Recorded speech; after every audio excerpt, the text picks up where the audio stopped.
Salut, sunt Doru, sunt în Cluj. Dimineața am avut emisiune împreună cu băieții de la T-Gyms. Nu? Da, da. E corect, da. Anunțat? Așa se numește sala? Da? Sper să după aia o să fiu nevoie să o modez. Ok. Și băieții, să spunem că m-au provocat, mai bine spus, eu am rugat să-mi arate cam ce anume fac ei în sală. Ca și tehnică, eu n-am făcut niciodată, mi-au explicat ei câțiva pași, câteva minute înainte, sper să mă descurc. Nu? Sigur o să cât de cât, așa, deci dacă nu o să le fac chiar perfect aia care le cunosc foarte bine, să nu se supere, data viitoare le fac și mai bine, da? Explicați-mi, Tibi, Vale, explicați-mi despre ce e vorba, ce anume o să facem. Să facem un circuit de crossfit din 3 exerciții. Circuit, creștem, adică scade piramidal numărul repetărilor, 15, 10, 15 din fiecare exercițiu. Nu o să avem pauză. Asta e crossfit-ul. Și creștem puțin și gradul de dificultate, mai ales la haltere. Da? Bun, bine. Valei cu denumirele alea specifice, deci stai și te uiți așa, vorbește pe înțelesul nostru ăsta, mai așa, mai urban. O să vorbesc urban, în termenul urbanistic.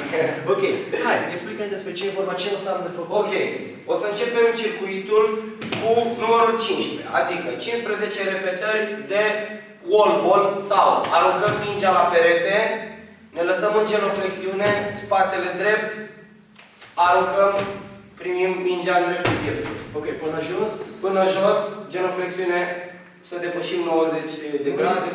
Nu crezi cu greutăți, făcând genul până jos, e o întrebare care mi se pune foarte des. Când fac genoflexiune până jos, nu risc cu greutăți să-mi accelerez genunchii? Cu greutăți mari, neîncălzit, cu greutăți mari, e probabil un risc mai mare de accidentat. E o întrebare frecventă.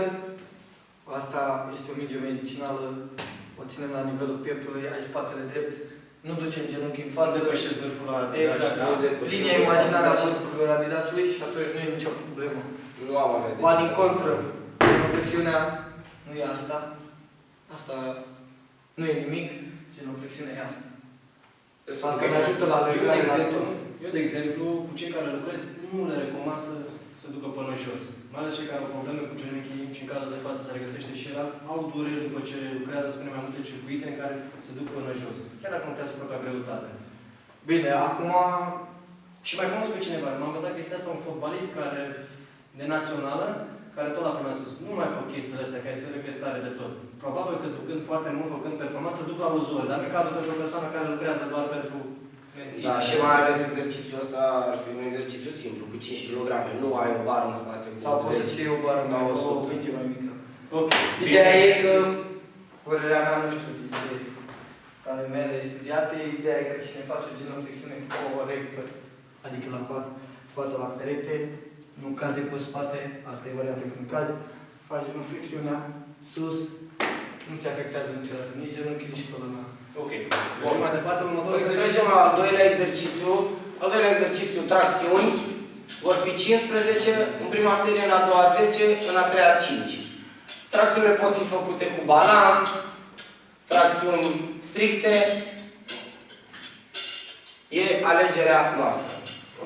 În exercițiile astea în circuit, când ai un timp pe care trebuie să-l fructifici mai bine, de obicei, oamenii fac cu balans să câștige timp să ajungă mai repede la final.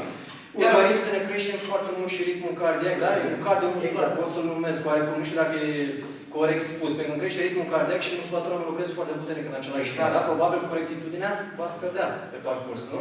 Tocmai de asta trebuie început cu tehnică, nu e un circuit pentru oricine, adică care cine n-a mai făcut niciodată, ia singur bani. Deci circuitul ăsta nu este pentru începători. Luăm aminte. Da. Pentru că vine al treilea exercițiu, care va fi un exercițiu executat din genoflexiune, de jos vei ridica bara, o vei pune la piept și de la piept o ridici și blochezi deasupra capului.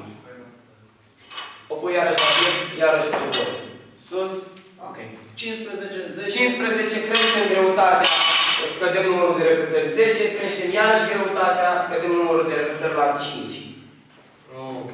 Am înțeles. Clar, obligatoriu, încălzire înainte, da? Deci noi am făcut încălzirea, mi-a arătat câțiva pași tehnici cum trebuie să execut, da? Să nu-mi dau cu fierele în cap. E o persoană antrenată are legătură cu mișcarea. Deci, nu e ca și cum îi explici unui om 2 minute și și-a bana și face. Oricum nu m-au pus să semnez când am intrat, dacă e să mă iau cap, ei răspund pentru mine, da? Ok, mulțumesc. E închisă sala. Ok, putem să dăm drumul la treabă? Îi dăm drumul la treabă. Hai. Hai, dar încep tu primul. Încep eu la oricum. Hai, dai drumul, stăm după tine, hai.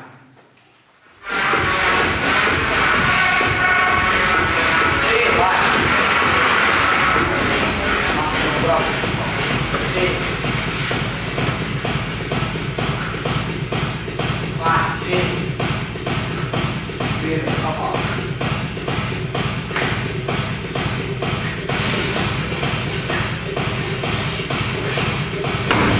Bun, hai! Dai drumul la tine, hai!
La